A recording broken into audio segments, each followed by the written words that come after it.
एक और शानदार वीडियो में आपका स्वागत है। बात करने वाले हैं यूपी आंगनबाड़ी भर्ती की। तो यह भर्ती अभी स्टार्ट हो चुकी है और कुछ ही जिलों में अभी फॉर्म ऑनलाइन होना स्टार्ट हुआ है। वो कौन कौन से जिले हैं वो हम आपको बताएंगे। लेकिन अगर आपके ग्राम पंचायत में 2 या 2 से अधिक आंगनबाड़ी है तो क्या आप सभी में फॉर्म भर सकते हैं या सिर्फ एक में भर सकते हैं, उसको भी हम डिक्लेयर करने वाले हैं। तो चलिए हम पहले फॉर्म को भरना स्टार्ट करते हैं। इसकी ऑफिशियल वेबसाइट का लिंक हम आपको वीडियो के डिस्क्रिप्शन में दे रहे हैं। वहां पे क्लिक करेंगे तो इस इंटरफेस पे आप डायरेक्टली पहुंच सकते हैं, या फिर आप किसी टैब को ओपन करिए, वहां पर आप लिखेंगे यूपी आंगनबाड़ी भर्ती .in, तो इसके ऑफिशियल वेबसाइट पे आ जाएंगे। अब देख लीजिए किस किस जिले में भर्ती चल रही है, यानी कि अभी फॉर्म स्टार्ट हुआ है।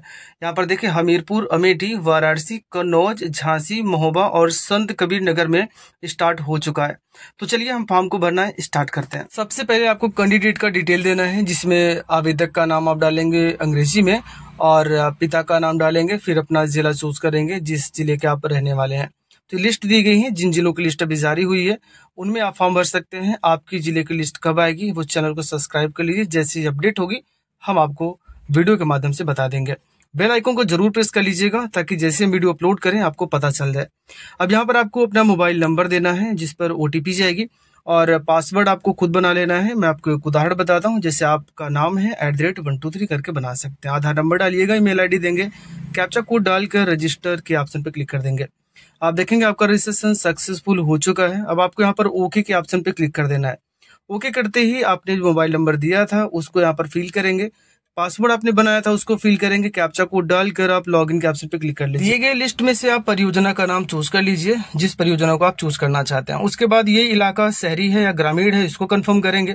फिर यहाँ पर ध्यान रखिए, जो ग्राम पंचायत आप चूज करेंगे उस ग्राम पंचायत में अगर सीट खाली है, यानी कि आंगनबाड़ी केंद्र खाली है, भर्ती होनी है, तो उसका यहाँ पर लिस्ट आ जाएगी। जैसे मान चलिए हमने एक यहाँ पर चूज कर लिया और यहाँ पर देखिए नो रिकॉर्ड फाउंड दे रहा है, राइट साइड में देखेंगे। तो यहाँ इसलिए आप याद रखेंगे, जिस ग्राम पंचायत को आप चूज कर रहे हैं उस ग्राम पंचायत की आंगनबाड़ी में अगर खाली है तभी लिस्ट आएगी, तभी आप फॉर्म भर सकते हैं। अगर आप किसी दूसरे ग्राम पंचायत में फॉर्म भरते हैं तो नहीं आएगा।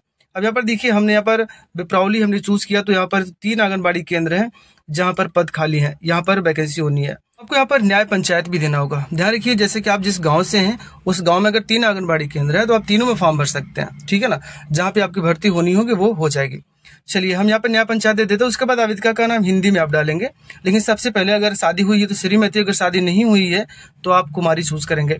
अब आपको यहाँ पर हिंदी में नाम टाइप करना होगा, उसके आवेदिका का नाम अंग्रेजी में टाइप करेंगे, पिता का नाम यहाँ पर आप डालेंगे इंग्लिश में ही डालेंगे, उसके बाद माता का नाम डालेंगे अंग्रेजी में, और पति का नाम आपको डालना होगा अगर शादी हुई है तो।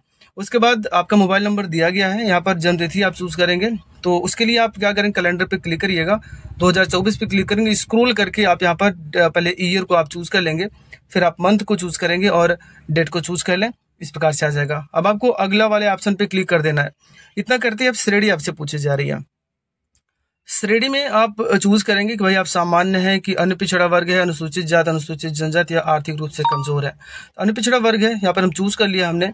अब यहाँ पर देखो, जैसे कि अगर आप विधवा है, तलाकशुदा, ठीक है, नहीं तो अन्य के ऑप्शन पे क्लिक कर लीजिए, ठीक है ना, अन्य आप चूज कर सकते हैं।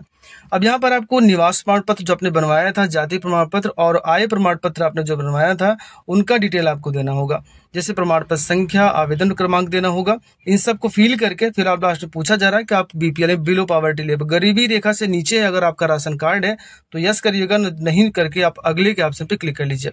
अब आपको यहाँ पर शैक्षिक योग्यता का विवरण देना होगा, जिसमें आप हाई स्कूल, इंटर, स्नातक या परास्नातक जहां पर तक आपने पढ़ाई की होगी सभी डिटेल यहाँ पर आपको देना होगा। अगर आपके पास ग्रेजुएशन नहीं है, इंटर तक का है, तो आप इंटर तक का ही डेटा दें, जरूरी नहीं है ग्रेजुएशन आपको देना होगा। जिनमें आप देखें विद्यालय का नाम, बोर्ड का नाम, उत्तीर्ण कब आप हुए, पूर्णांक कितना है, प्राप्तांक कितना है, प्रतिशत। आपको हाई स्कूल का मार्कशीट अपलोड करनी होगी, हाई स्कूल का जो प्रमाण पत्र है उसको भी अपलोड करना होगा। होता क्या है, जैसे अभी हाई स्कूल की जो मार्कशीट मिल रही है वही मार्कशीट आपका प्रमाण पत्र भी माना जाता है, इसलिए आप दोनों जगह पर अपलोड कर देंगे। अब यहाँ पर जो JPG फॉर्मेट में अपलोड करेंगे या PNG या JPG अपलोड करेंगे, PDF नहीं चलेगा, और इसकी जो फाइल साइज होगी वो 30 KB या उससे नीचे होनी चाहिए। तो ये सभी डेटा बड़े आसान तरीके से आप भर सकते हैं। अगर आपको कोई प्रॉब्लम हो रही है तो आप हमें कमेंट बॉक्स में बता सकते हैं। इसी प्रकार से हाई स्कूल, इंटर और ग्रेजुएशन और पोस्ट ग्रेजुएशन का डेटा देकर आप अगले के ऑप्शन पे क्लिक कर लीजिए। अब आपको यहाँ पर फोटो अपलोड करनी है, इसको भी रिसाइज करना बहुत ध्यान से। व्हाइट बैकग्राउंड में फोटो होनी चाहिए, पासपोर्ट साइज फोटो होनी चाहिए, साथ ही साथ इसकी जो साइज है वो 20 KB और यहाँ पर 170 पिक्सल हाइट और 180 पिक्सल विड्थ होनी चाहिए। कैसे आप इसको रिसाइज करेंगे, जहां पर आपने अपनी फोटो रखी है वहां पर आप चले जाइए। मैं आपको तरीका बता रहा हूँ बिल्कुल इजी वे में। जो फोटो हमने रखा है उस पर राइट क्लिक करिएगा और ओपन विथ पेंट कर लीजिए। पेंट जैसे ही करते हैं तो आपको एक ऑप्शन दिखाई देगा रिसाइज का, यहाँ पर आप देख लें, ये देखिए यहाँ पर, ये आप इस पर क्लिक कर लीजिए। अब आपको यहाँ पर पिक्सल चूज करना है और यहाँ पर एक मेंटेन एक्सपेक्ट रेशियो दिया गया है, मेंटेन एक्सपेक्ट रेशियो, आप इसको अनटिक कर दीजिए, ठीक है ना, इसको हटा दीजिए। अब यहाँ पर जो हॉरिजॉन्टल लिखा गया ना, इसको मिटा दीजिए और यहाँ पर आप लिख लीजिए 180 180 और यहाँ पर हटाइए इसको 170 लिखकर ओके के ऑप्शन पे क्लिक कर लीजिए। फाइल पे जाके आप इसको सेव कर लीजिए या फिर कंट्रोल यस बटन प्रेस कर सकते हैं। बस यही फोटो आपको अपलोड कर देनी है। चलिए हम आपको दिखा देते हैं, बड़ी आसानी के साथ ये फोटो एडजस्ट हो जाएगी इस जगह पर। ये देखिए हमने इसको चूज किया और ओपन कर दिया, हो गई। और सेम कंडीशन आपको हस्ताक्षर, देखिए जो रिसाइज होता है ना बहुत सोच समझ के करना है, अगर नहीं दिक्कत आएगी आपको, ठीक है ना। तो यहाँ पर 70x180 पिक्सल का आपको बनाना है। कैसे बनाएंगे, सेम कंडीशन में जहाँ पर आपने सिग्नेचर रखा हुआ राइट क्लिक करिए, ओपन विथ पेंट के ऑप्शन पे क्लिक कर लीजिए, रिसाइज करिए, पिक्सल पे चूज करिए, मेंटेन एक्सपेक्ट रेशियो को हटाइए और जो यहाँ पर हॉरिजॉन्टल लिखा गया है यहाँ पर आप लिखिए 180 180 और जो वर्टिकल लिखा है इसमें आप लिखिए 70 यानी 70 और ओके कर दीजिए, कंट्रोल यस या सेव कर लीजिए। अब यही जो सिग्नेचर हमने रिसाइज किया हुआ है इस सिग्नेचर को हम यहाँ पर अपलोड करके आपको दिखाते हैं। तो बड़ी आसानी के साथ ये एडजस्ट हो जाएगा। ओपन हमने किया, देखिए हो चुका है। अब आपको यहाँ पर अगला का ऑप्शन दिखाई दे रहा है, आप उस पर क्लिक कर दीजिए। जैसे हम अगला करते हैं तो यहाँ पर एक घोषणा दिया गया है कि अगर आपने किसी प्रकार से गलत फॉर्म भरा है तो आपके ऊपर कार्रवाई की जा सकती है और अगले के ऑप्शन पे क्लिक कर लीजिए। पूरा प्रोफार्मा आप कुछ आ चुका है। अब यहाँ पर आप अगला के ऑप्शन पे क्लिक कर लीजिए और कंफर्म कर दीजिए। इतना करने के बाद आप थोड़ा सा वेट कीजिए।